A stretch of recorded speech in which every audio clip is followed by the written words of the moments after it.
பாகிஸ்தான் ஒரு நாடு வருங்காலத்துல இருக்குமான்னு கேட்டா, இருக்கவே இருக்காதுன்னு அடிச்சு சொல்லிரலாம். காரணம் இந்தியா இறங்கிருச்சு. தூங்கிட்டு இருந்த சிங்கம் எந்திரிச்ச மாரி, இந்தியா படால்னு வேட்டைய ஆரம்பிச்சிருச்சு. அதுல பாகிஸ்தான் தடுமாறிட்டாய்ங்க. இனி அவனுங்க செய்ய வேண்டியது ஒண்ணே ஒண்ணுதான். அதையும் இப்ப நம்ம பாரத பிரதமரே அறிவிச்சுட்டார். "ஒழுங்கா ரொட்டிய தின்னுட்டு இரு. இல்லாட்டி என்கிட்ட குண்டடிபட்டு செத்து போவ" அப்படின்ட்டாரு. இது எல்லா பயலுக்கும் அங்க இருந்து இந்தியாவ தவறா பார்த்தா ஜோலி முடிஞ்சுச்சு அப்படிங்கிறது தான். பாகிஸ்தான் மிச்சம் மீதி இருக்கக்கூடிய பாகிஸ்தான்ல இருந்து கொள்ளையடிக்கணும் அப்படின்னா, முதல்ல என்ன வேணும்? உயிர் வேணும். அது வேணும்னா இந்தியா சைடு பார்க்காத அப்படின்னு சொல்லி, இந்தியா இப்ப வலுவா இறங்கி அடிச்சுட்டு வார்னிங்க தரும். பொதுவாவே வார்னிங் தந்துட்டு வெயிட் பண்ணுவோம் சான்ஸுக்காக. இப்ப அப்படி கிடையாது. இறங்கி அடிச்சுட்டோம். அமெரிக்க, இஸ்ரேல், ரஷ்யா ஸ்டைல்ல இறங்கி அடிச்சுட்டு, அடுத்து இருக்கிறவன் பொழைச்சுக்கப்பா! அப்படின்னு சொல்லி ஒரு வார்னிங்க தந்திருக்கோம். இது பாகிஸ்தான்ல மிகப்பெரிய பதட்டத்த உருவாக்கும். ஏற்கனவே உருவாகியிருக்கு. அது இன்னும் கொஞ்சம் அப்டேட் ஆகட்டும். சின்னதா தான் வெடிச்சிருக்கு. கொஞ்சம் பெருசா வெடிச்சோனே விரிவா நம்மளே இங்க பார்ப்போம். முதல்ல ரொம்ப காலமா பாகிஸ்தானும் இந்தியாவும் ஒண்ணுங்கிற மாரி ஆட்டிக்கிட்டு திரிஞ்சாய்ங்க. ஆனா, நம்ம அந்த காலங்கள்ல நெறைய தப்பு செஞ்சோம். வேற வழி இல்ல. முன்னோர்கள் செஞ்ச தப்பு. எல்லா நேரமும் அவங்கள திட்டிக்கிட்டு இருக்க முடியாது. கடந்து வந்து தான் ஆகணும். அந்த மாரி பாகிஸ்தான் ராணுவ ரீதியா பதிலடி வாலாட்டும் போதெல்லாம் குடுத்தார்கள். குடுக்க கண்டு பாகிஸ்தான் ராணுவ ரீதியா நம்மகிட்ட வாலாட்ட முடியாது அப்படின்னு தீவிரவாதிகள ஊடுருவினார்கள். அப்படி தீவிரவாதிகள ஊடுருவி அவனுங்களே ஒரு லேபிள ஒட்டிட்டாய்ங்க. ப்ராக்ஸி வார்ன்னு. நம்ம பேருக்கெல்லாம் ப்ராக்ஸி வார் அப்படின்னு சொல்ட்டாய்ங்க. ஆனா இப்ப தெளிவா இந்திய அரசாங்கம் ப்ராக்ஸி எல்லாம் தூக்கிருச்சு. ஒன்லி வார் தான்டி.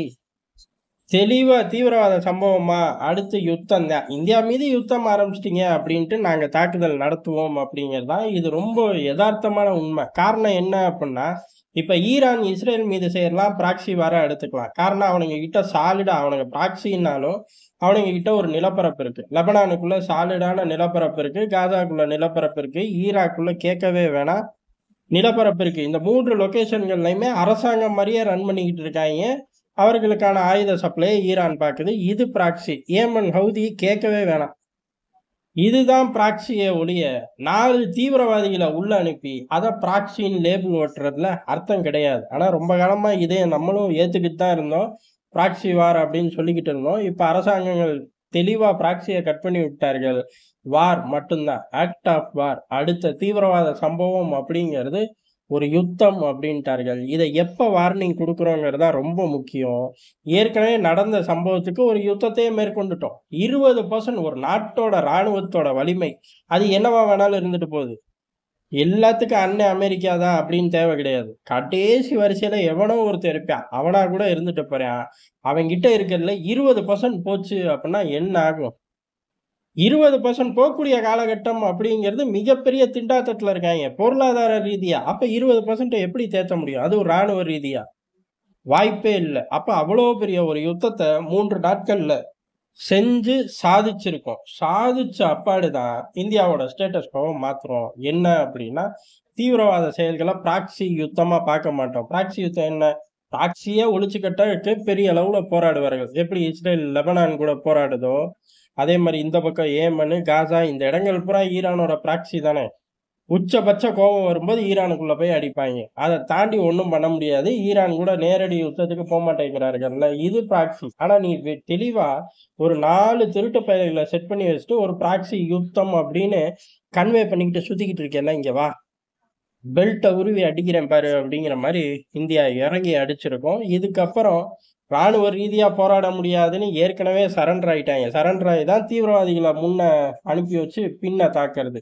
அதுக்கு அவர்கள் பெரிய அளவு கையாண்டது எதுல அப்டின்னா, இந்த கிராஸ் பார்டர் ஃபயர் தான். கிராஸ் பார்டர் ஃபயர் பண்ண வேண்டியது. அத பயன்படுத்தி தீவிரவாதிகள் ஊடுருவ வேண்டியது. கிராஸ் பார்டர் ஃபயர் பண்ண உடனே ஆர்ட்டிலரிகள் இங்கருந்து பாய்ஞ்சது.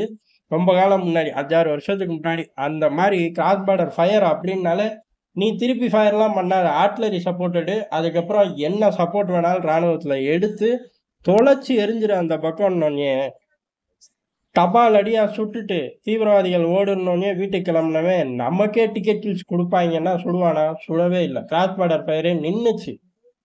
இப்ப பஹல்காமுக்கு அடுத்து 10 நாளா தான் ஓவர் சேட்டை இந்த கிராஸ் பார்டர் ஃபயர்ங்கிற வார்த்தை திரும்ப வந்துச்சு. அதுக்கான விலை அப்படிங்கிறது பாகிஸ்தான் ராணுவத்துல 20% போச்சு. சாம்பல் ஆயிருச்சு.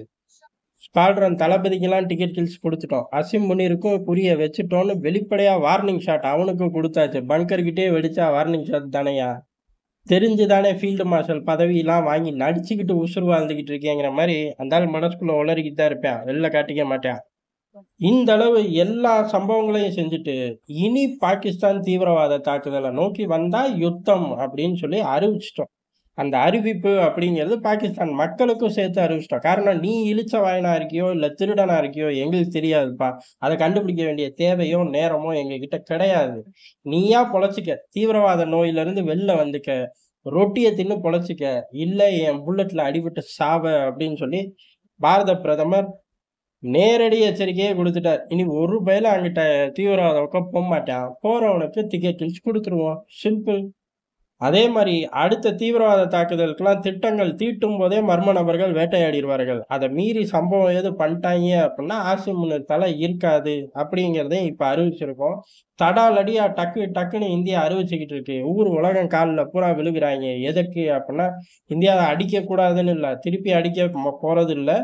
ஆனா, சந்தர்ப்ப சூழ்நிலைகள அவர்கள் உருவாக்காம இருக்கணும். அதே மாரி நம்மளோட டார்கெட் ஆக்கிரமிப்பு காஷ்மீர மீட்கும்போது, அவனுங்களே சரண்டர் ஆயிட்டா நல்லது அவர்களுக்கு. இத பூரா நம்ம சொல்ட்டோம். இருந்தாலும் இப்ப தண்ணி வேணுமே குடிக்கிறக்கு. தண்ணி மட்டும் இல்லன்னா, இப்ப ஒரு சின்னதா இம்ரான் கான் பத்த வச்சிருக்காரு. முழு அப்டேட் வரட்டும் பார்ப்போம். அதெல்லாம் ட்ரையல்ங்கிற மாரி ஆயி போயிரும். இந்த தண்ணி பிரச்சனை தல விரிச்சு பாகிஸ்தானுக்குள்ள ஆடும்போது. அதனால தான் ஈரான் கிட்டலாம் போய் விழுகுறாய்ங்க. No, no. யார் கால்ல விழுந்த? ஹாட்லைன் கால்ல தானே விழுந்த. அதே ஹாட்லைன் கால்ல உட்காந்து பேசிக்க. முடிஞ்சு போச்சு. தண்ணி மட்டும் கிடையாது தம்பி. அது போக இப்ப நம்ம சொல்றது பூரா ஒட்டுமொத்தமா பாகிஸ்தானே திருந்திக்க அப்படிங்கிறதா. புல்லட் வந்துகிட்டு இருக்குங்கிறத அறிவிச்சிருக்கோம். பாகிஸ்தானோட தலையெழுத்தே மாறிப்போச்சு. ஏன்? இந்தியா மாத்தி எழுதிருச்சு அப்படிங்கிறது தான் எதார்த்தமான உண்மை.